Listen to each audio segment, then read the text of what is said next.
We're firing the guns and blowing up tiger tanks.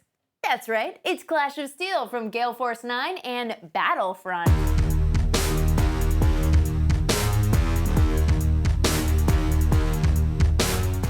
In this moving and shooting tactical tussle, two players take on the role of commanders, each controlling a force of tanks. Over a series of alternating turns, they'll maneuver around the battlefield, aiming and dodging, smashing and dashing, and shooting and scooting. The first player to destroy the opposing force wins the game. And just to be clear, these tanks do have personality traits, just like Thomas the Tank Engine kind of stuff. You get it? Yeah. Setup begins with the battlefield. Some suggestions for realistic battlefields. Maybe create hills with ridge lines rather than randomly spread out. You could collect trees together to form a woods instead of scattered patches, and allow your terrain to include open areas for easy movement, or just build this amazing model village. And remember, sometimes you can't see the trees for the forest. Each player should create their force of tanks by first selecting a nation to play and choosing a force diagram from their army booklet. Players should agree upon a point limit. This is the number of points each will use to draft tanks from the diagram into the game. Players will select a commander unit from one of the HQ units of the diagram, a number of units from the core units section, which have a point cost on their entry page, and a number of support units.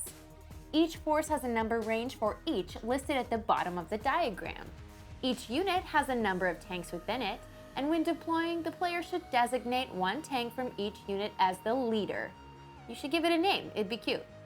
See page 42 and 43 of the rules for more details on creating a force. Let's take a look at the tank cards. They have the tank's nationality, name, and art, motivation rating, skill rating, a to-hit value, which is the base target number another tank must roll in order to hit it, armor values, the tank's weapon name and range, rate of fire while not moving, rate of fire while moving, anti-tank rating for penetrating armor, and the target number needed on a roll to destroy another tank. Movement values, including tactical movement, which is the distance they can move and still shoot in the same turn, and various movement values depending on the terrain where the tank is dashing and not shooting in the same turn. But they're all dashing little babies, aren't they? And last but not least, a cross value, which is the roll needed in order to cross difficult terrain without stopping. Gameplay occurs in game turns, each divided into 2 player turns. On their turn, the active player proceeds through 4 steps: starting step, movement step, shooting step, and ending step. First up in the starting step, the active player reveals any ambushes and rolls for reserves. Ambushes are special deployments allowed in certain missions, providing the player with a pool of units they can hold off the table. They are treated as being on the battlefield, but their location isn't specified until they're revealed. Some missions require a player to hold a number of forces in reserve, up to 40% of a force. The player will roll a die in the starting step, and on a 5 or more, they can deploy 1 unit from their reserve. On subsequent turns, the player will roll 1 additional die each time, and on each result of 5 or more, gains another unit. If they roll 3 or more dice but get no 5s, they get a consolation unit from the reserves. That's pretty nice, right? Then, in the movement step, the active player moves any number of their units, each up to their individual movement rating. Note that tanks which don't use their full movement are more effective during the shooting step. When moving a tank, the player must use one of 2 types of movement: tactical or dash. Tactical movement allows the tank to shoot in the same turn, while dash provides more distance but leaves no time to shoot. If a tank chooses not to move in this step, it's considered camouflaged, which provides a bonus for them during the enemy's shooting step. Terrain has no effect on tanks during tactical movement. However, while dashing, the tank must traverse varied terrain quickly, which can impede its momentum. Terrains include roads, cross-country areas, craters, plowed fields, hedges, rocky hills, steep cliffs, oh no, shallow rivers, railway lines without a crossing, grass, just grass, crop fields, vineyards, you get it. Some of these are considered difficult or impassable based on the table on page 14 of the rules. When attempting to move across difficult terrain, the player rolls a die and attempts to equal or beat the tank's cross number. If not, it stops immediately. Impassable terrain is impassable. You can't pass. You shall not pass. You shall not pass! R.I.P. G-Dog. Additionally, tanks must stay with their unit in order to receive orders, so don't let individual tanks go astray or out of command, because mommy would miss them. Depending on the unit size, if the tank is 6 or 8 inches away from its unit leader, it can't move, or it suffers a penalty of +1 to target numbers for shooting when tactically moving. Again, Bluetooth wasn't invented yet.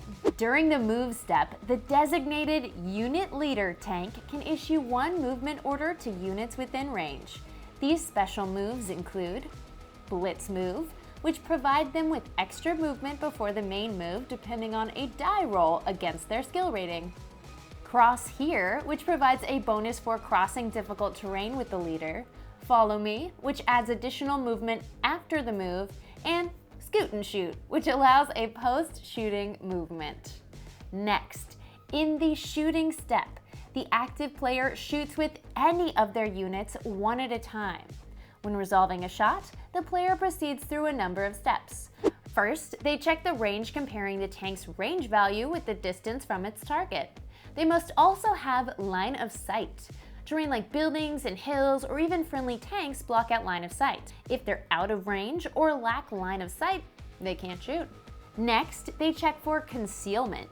If a tank is partially concealed by terrain or buildings, they'll be harder to hit, adding a +2 to the target number for that hit. The player then chooses a target from those available. A tank can only target a single other tank, but additional hits may be assigned to nearby tanks. The tank then rotates to point its gun barrel toward the target and the player rolls to hit.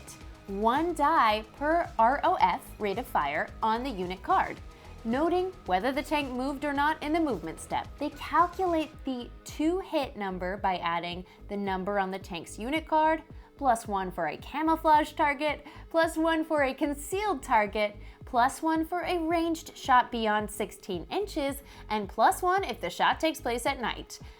In the battle, not your actual game you're playing with your friends. That's probably gonna be a night.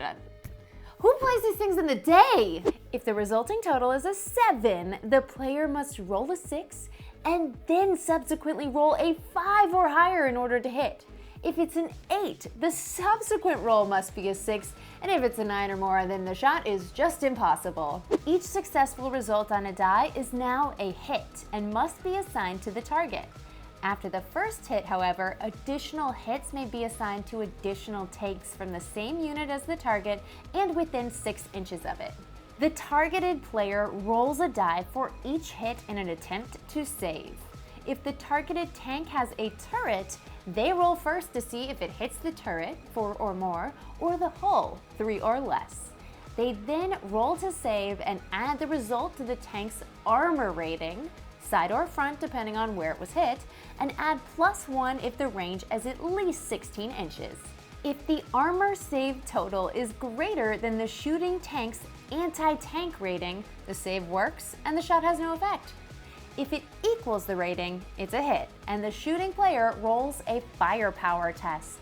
If that result equals or exceeds the weapon's firepower rating, the crew panic and bail out, placing a token nearby. If the roll is less, the shot has no effect. If the save is less than the rating, it's a better hit and the shooting player rolls a firepower test, but a success here destroys the tank. A failure means no damage, but the crew still bails out due to panic. Bailed out tanks can't move or shoot until they're remounted in the end step. After the player is finished shooting with tanks of their choice, play moves to the end step.